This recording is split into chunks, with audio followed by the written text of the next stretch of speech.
இன்று நாம் பிரகாரங்கள் பற்றி சில கருத்துக்களை அறிந்து கொள்ளலாம். பொதுவாக பெரிய திருக்கோயில்கள் சோழர்கள் காலத்தில் கட்டப்பட்டது, அப்படி 1000 ஆண்டுகள் பழமை வாய்ந்தது. இந்த மாதிரியான சிறப்பு பொருந்திய கோயில்களில் 5 பிரகாரங்கள் அமைந்திருக்கின்றன. இந்த 5ம் நம்முடைய உடலில் 5 கோஷங்கள், கோஷம்ன்றது சட்டை அல்லது மேலங்கி என்ற அர்த்தம் தரக்கூடிய சொல். முதலாவது அன்னமய கோஷம், அன்னத்தால் உணவால் ஆகிய இந்த பரு உடல். இரண்டாவது வரக்கூடியது பிராணமய கோஷம், பிராணவாயுவால் மூச்சு உள்ளிழுத்து வெளியே விட்டு சுவாசத்தின் மூலமாக உடல் உயிரை தரித்து கொண்டிருக்கின்றது. அந்த இரண்டாவது உடல் பிராணமய கோஷம் என்று சொல்லுகின்றார்கள். அடுத்து வரக்கூடியது மனோமய கோஷம். மனம் இல்லாமல் எந்தவித காரியங்களும் நடைபெறாது.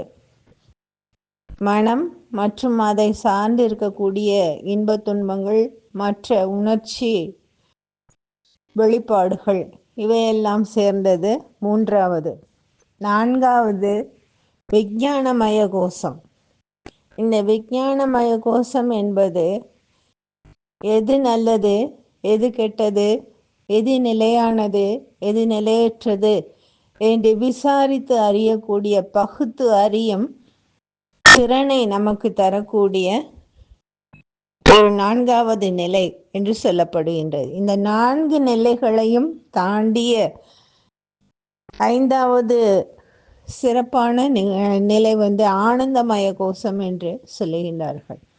ஜீவன் எப்பொழுதும் ஆனந்தத்திலே இருக்கக்கூடிய நிலை. இந்த 5ஐயும் குறிப்பதாக 5 பிரகாரங்கள் அமைகின்றன. இந்த ஆனந்தமய கோஷத்தையும் தாண்டி கருவறைக்குள் சென்று இறைவனோடு இரண்டரை கலக்க வேண்டும் என்பதை ஆண்டாள் நாச்சியாருடைய வாழ்க்கை வரலாறு நமக்கு காட்டுகின்றது. ஸ்ரீரங்கத்தில் மட்டும் தனிச்சிறப்பாக 7 பிரகாரங்கள் அமைந்திருக்கின்றன. அவை உத்தர வீதி, சித்திரை வீதி, ஆலிநாடன் வீதி, அகலங்கன் வீதி, திருவிக்கிரமன் வீதி, குலசேகரன் வீதி, ராஜமகேந்திரன் திருவீதி என்று 7 சிறப்பு பெயர்களோடு வழங்கப்பட்டு வருகின்றன. மீனாட்சி அம்மன் கோயில் எடுத்துக்கொண்டோம் என்றால் அதில் உள்பிரகாரம் இருக்கிறது, வெளிப்பிரகாரம் இருக்கின்றது. அதற்கும் வெளியே இருக்கக்கூடிய சுற்று இருக்கின்றது. தஞ்சை பெரிய கோயிலையும் அதே போல இருக்கிறது. அதை அந்த கோயில் அமைப்பு பற்றி சொல்லக்கூடிய நூலில் சொல்லுகின்றார்கள். சில உள்பிரகாரங்கள் மேலே கூரை வேயப்பட்டதாக, அன்றைய நாட்களில் கல் கட்டடமாக இருக்கலாம். வெளியே இருக்கக்கூடியவை ஆகாயத்தையே கூரையாக கொண்டு விளங்கக்கூடிய பிரகாரங்கள் என்று சொல்லினார். பெரிய கோயிலில் தஞ்சாவூரில் அந்த அமைப்பை நாம் பார்க்கின்றோம். மீனாட்சி அம்மன் கோயிலையும் அந்த அமைப்பை பார்க்கின்றோம். அந்த வெளிப்பிரகாரங்களில் இசை தூண்கள் அமைந்திருக்கின்றன. பலவித நுண்ணிய வேலைப்பாடுடன் கூடிய சிற்பங்கள் அமைக்கப்பட்டிருக்கின்றன. மீனாட்சி அம்மன் கோயிலில் ஆயிரங்கால் மண்டபம் அமைந்திருக்கிறது. பொதுவாக நாம் என்ன செய்கின்றோம், கோயில் வழிபாட்டுக்கு செல்லும் பொழுது கொடிமரத்திலே வணக்கம் செலுத்திவிட்டு நேராக சந்நிதிக்கு போய்விடுகின்றோம்.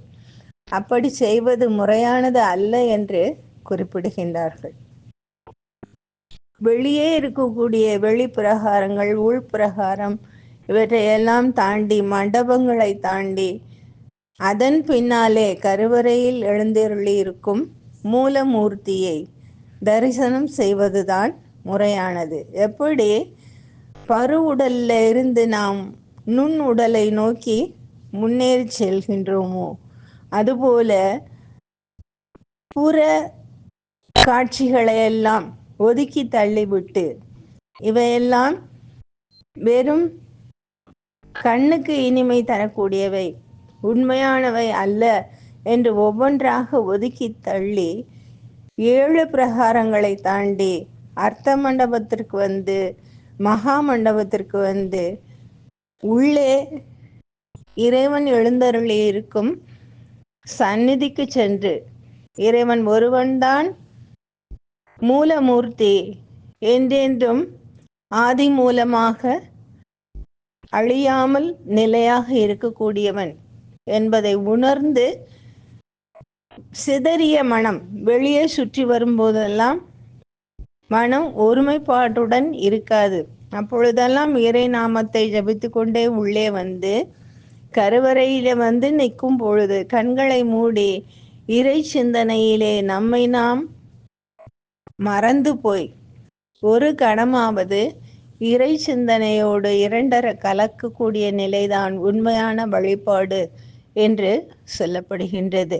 நாளை நாம் தொடர்ந்து கோயிலின் அமைப்பில் அடுத்து வரக்கூடிய கொடிமரம் பற்றி காணலாம். நன்றி, வணக்கம்.